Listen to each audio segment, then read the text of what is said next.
हिमालय की बर्फीली ऊंचाइयों में एक नाम गूंजता है, तवांग।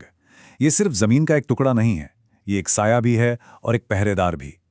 ये आस्था और शक्ति के बीच की वो दरार है जिस पर दो बड़ी ताकतों की नजरें टिकी हैं। तो चलिए तवांग की इस बेहद पेचीदा कहानी को समझने की कोशिश करते हैं। और सबसे पहले एक बात साफ कर लें, ये सिर्फ एक बॉर्डर डिस्प्यूट नहीं है, मामला उससे कहीं ज्यादा गहरा और उलझा हुआ है। ये कहानी है उन पहाड़ों की जो सिर्फ रास्ते नहीं बल्कि किस्मतें भी तय करते हैं। ये कहानी है उन मठों की जहां आस्था सिर्फ पूजा पाठ नहीं बल्कि ताकत का एक बहुत बड़ा सिंबल है।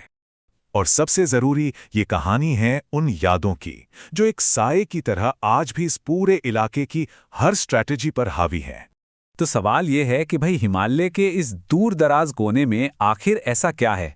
देखिए, इसका जवाब ना 3 हिस्सों में बटा हुआ है और जब तक हम इन तीनों को नहीं जोड़ते पूरी पिक्चर क्लियर नहीं होगी।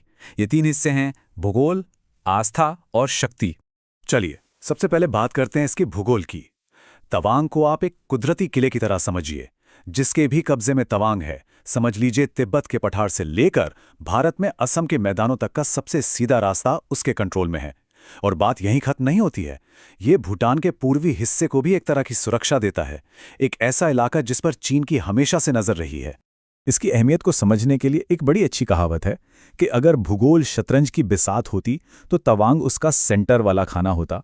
मतलब जिसके पास तवांग है वो हर दिशा में होने वाली चाल को कंट्रोल करता है। सीधी सी बात है, जिसने तवांग को कंट्रोल कर लिया उसने इस पूरे इलाके की स्ट्रेटेजिक बाजी अपने नाम कर ली। ठीक है, ये तो हुई भूगोल की बात। अब आते हैं आस्था पर। तवांग का दिल है इसका मठ गादेन नामग्याल लाहत्से। पर यह कोई आम मठ नहीं है। पहली बात, ये छठे दलाई लामा का जन्मस्थान है। और दूसरी और सबसे अहम बात, ये तिब्बत के बाहर इकलौता बड़ा मठ है जो ल्हासा यानी सीधे सीधे चीन के कंट्रोल से बाहर है। तो अब सवाल ये उठता है कि एक मठ का जियोपॉलिटिक्स से क्या लेना देना? लेना देना है और बहुत बड़ा है। देखिए, चीन की स्ट्रैटेजी का एक बहुत बड़ा हिस्सा है अगले दलाई लामा के चुनाव को कंट्रोल करना। अब सोचिए, अगर अगला दलाई लामा तवांग से चुना जाए या तवांग मठ उन्हें मान्यता दे दे तो क्या होगा? ये चीन के कंट्रोल से बाहर तिब्बती बौद्ध धर्म को एक नई ताकत और लेजिटिमेसी दे देगा जो चीन कभी नहीं चाहेगा। तवांग की कहानी में एक मोड़ आता है 1962 में। ये वो साल है जिसकी यादें आज भी एक गहरे साए की तरह इस इलाके पर मंडराती हैं। एक ऐसा साल जब पूरी बाजी हाथ से निकल गई थी। जरा इन तारीखों को देखिए। 1962 में जो हुआ वो सिर्फ एक हार नहीं थी, वो एक मिलिट्री कोलैप्स था। नामकाचू की लड़ाई सिर्फ एक दिन में खत्म और उसके बाद 1 महीने के अंदर अंदर तवांग, सेला, दिरांग, बोमडिला एक के बाद एक पूरा का पूरा इलाका हाथ से निकल गया। सवाल ये है कि आखिर ये सब इतनी तेजी से हुआ कैसे? वजह थी दोनों सेनाओं की सोच में जमीन आसमान का फर्क। भारत की स्ट्रैटेजी एक किले की तरह थी, मतलब अपनी पोजीशन पर डटे रहो। वहीं दूसरी तरफ चीन की पीएलए की स्ट्रैटेजी पानी की तरह थी, सीधी टक्कर से बचो, मुश्किल रास्तों से घूम कर आओ, दुश्मन को चारों तरफ से घेर लो और इसके पीछे हटने के सारे रास्ते ही काट दो। और उनका प्लान देखिए कितना सटीक था। पीएलए ने अपने ऑपरेशन को नाम दिया सेला में सिर कुचलना, दिरांग में पेट चीरना और बोमडिला में पूंछ काटना। मतलब उन्होंने इंडियन डिफेंस को एक शरीर की तरह देखा और सीधे उसकी रीढ़ की हड्डी ही तोड़ दी। लड़ाई तो कुछ ही हफ्तों में खत्म हो गई, लेकिन उसकी यादें वो आज भी इंडियन मिलिट्री थिंकिंग पर एक साए की तरह छाई हुई हैं। इसी को कहते हैं नाम का चूका साया। तो सवाल यह है कि उस साए से पीछा छुड़ाने के लिए आज भारत क्या कर रहा है? आज इंडिया की डिफेंस स्ट्रैटेजी पूरी तरह से बदल चुकी है।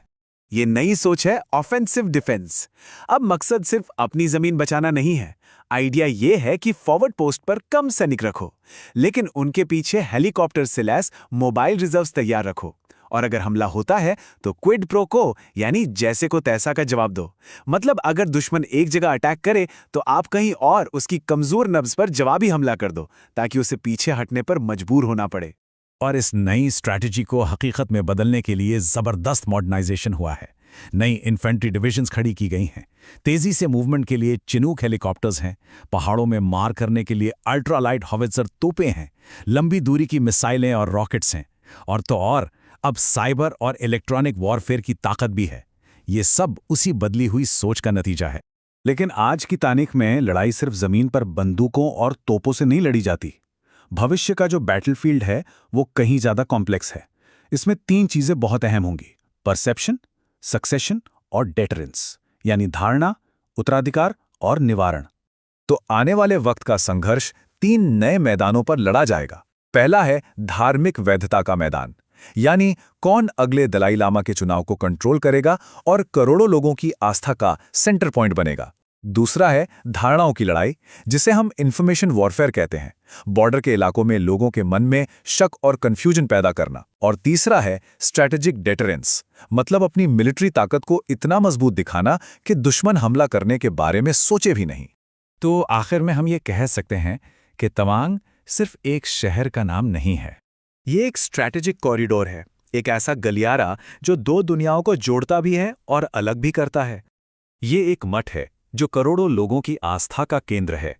ये 1962 की एक याद है जो हमें इतिहास के सबक सिखाती है, और ये आने वाले कल के लिए एक संदेश भी है। क्योंकि तवांग हमें एक ही बात सिखाता है, जियोपॉलिटिक्स में कभी-कभी आस्था बड़ी बड़ी सेनाओं जितनी ही ताकतवर हो सकती है, और जो इस आस्था को कंट्रोल कर गया, शायद वही इस खेल का असली विजेता होगा।